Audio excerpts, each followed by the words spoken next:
Now, keep in mind what Sark's done every year. He got the win against Alabama last year, propelled them to the college football playoff. He gets the win on the road, be it not a great Michigan team, but still in the big house. And then Quinn Ewers, again, Joey, continues to show up in a big way in big games. He looks more relaxed this year. I mean, he really looks like he's in control of the game the entire time. So in what could be the biggest win of the college football season, Texas went into the big house and absolutely dominated the Wolverines on the biggest stage. I think many people expected this to happen. Michigan lost a lot of players to the draft and portal after winning the championship last year. And more importantly, they lost their head coach to the Chargers. And they've also been going through all the cheating allegations. There was so much that Michigan was dealing with. And for Texas, this is supposed to be their year. And they showed why it very well might be. There was a whole lot of yellow in the crowd, and that yellow was leaving by the time the game was finished. In this video, I'm going to talk about everything that went down in this game, what players really stood out for the Longhorns, and also what you can expect from this team moving forward to build upon this win. But before I begin, I would really appreciate it if you would drop a like and subscribe. It only takes 5 seconds, plus you can always change your mind. We are on the road to 40,000 subscribers, and with your support, I believe we can get there super fast. Alright, so this game was pretty much over by halftime. Texas went up there, Steve Sarkisian and Quinn Ewers went up there in company, one of the biggest venues in sports of 100,000 plus. They went up there and took care of business. It was a dominant performance in all 3 phases of the game. Texas has now moved up to number 2 in the AP poll, only behind Georgia, hopping Ohio State. It's nothing but good vibes when looking at this team right now. You couldn't script anything better. Some of the takeaways from this game was the physicality the Longhorns came to play with on the defensive side of the ball. We know about Michigan, we know about the talent drop-off, but it's still Michigan. You expected them to bring a ton of intensity, but they just weren't Michigan because Texas from the jump took them out of their own game from being physical and running the ball. I think that is something Texas is going to do and has to do a lot this year. They have a few more super tough games this season, and if they can make the opponents uncomfortable from the jump and take them out of their own game, then they will be in a good spot to get those big wins, especially come playoff time. Getting back on track though, offensively, the dump-off passing game was definitely something I thought was super interesting. Ewers really allowed some of his guys to have the chance to make plays out in space. Definitely shout out to Steve Sarkisian and how he ran the offensive game plan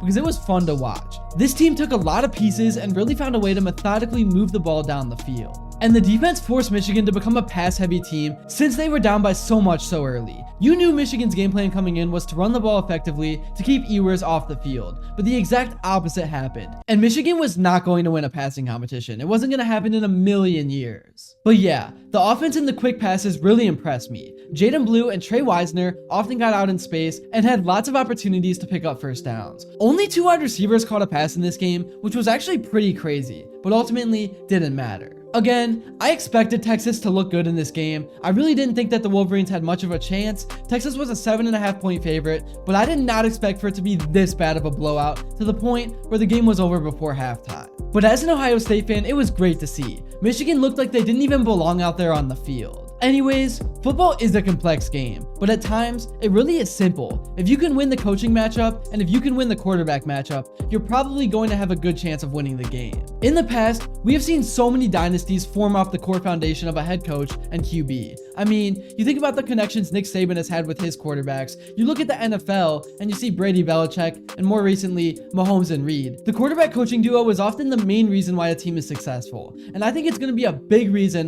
why the Longhorns are so dominant the rest of this season. Alright, let's get into some of the numbers from this game. Ewers threw for 246 yards and 3 touchdowns. 4 guys rushed for over 20 yards, with Wingo actually leading the way with 55 because of that one huge play. In the receiving game, the workload was spread out across the stat sheet. But as I said, the funny thing is that only 2 actual listed receivers caught a pass. The tight end Gunnar Helm led the way with 98 yards off 7 receptions with a touchdown, and Golden and Blue also each had a touchdown of their own. I think you can make the case that in any matchup Texas is a part of, they win the quarterback battle, at least on paper, with Ewers behind center. There are not really games left on the regular season schedule where Texas doesn't win the quarterback and coaching battle. I'm not going to say Steve Sarkisian is better than Kirby Smart, but Ewers is definitely better than Carson Beck, at least in my eyes. Moving on, let's talk defense. The preseason thinking was that the Texas defensive line would struggle some after Byron Murphy and Tavondre Sweat went to the NFL, but it doesn't look like the line is struggling. Michigan's run game is lauded as one of the best in the country, led by NCAA 25 cover boy Donovan Edwards, but the Texas front really limited Edwards to just 41 yards and the Michigan RB Corps to just 80 total yards. And Big Blue QB Davis Warren was pressured all day, and his stat line was flattered by a meaningless drive late in the game.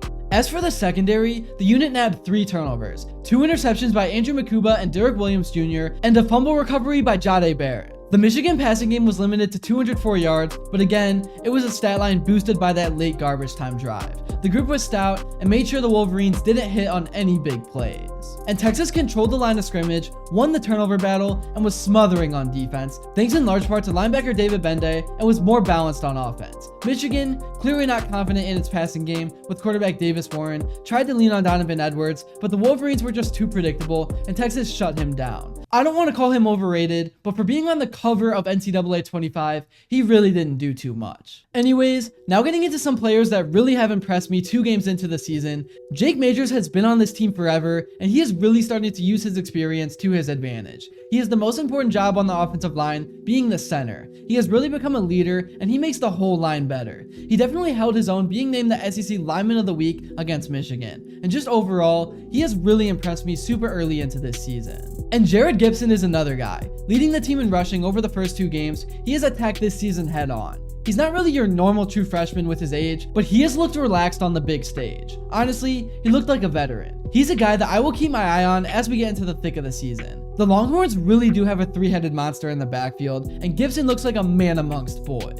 Looking ahead, this coming Saturday, Texas will be back at home, and they will host UTSA. It's pretty obvious that UTSA doesn't belong on the field with Texas, but in college football, it's pretty normal for a Power 5 school to face a nobody after a big game. It almost sort of serves as a bye week to rest and improve on what things went wrong or build off what went right. That is, of course, unless you are Notre Dame and lose to a team like Northern Illinois. So embarrassing. Really, for Texas, the next real game is on October 12th against Oklahoma, so they have a lot of time to prepare for it. I think the biggest thing the Longhorns proved last Saturday is that the hype is real, and they are a real team to be taken seriously that anyone trying to win a national championship will have to go through. I know there is still a long way to go and a lot of work to do, but it's always nice to get a big win like that early on in the season. That's really all I have to say for this video. Thank you all so much if you made it to this point, and if you enjoyed and haven't yet, please be sure to drop a like and subscribe, because your support truly does mean the world. Also, let me know what you would like to see next, and until then, I will see you all later.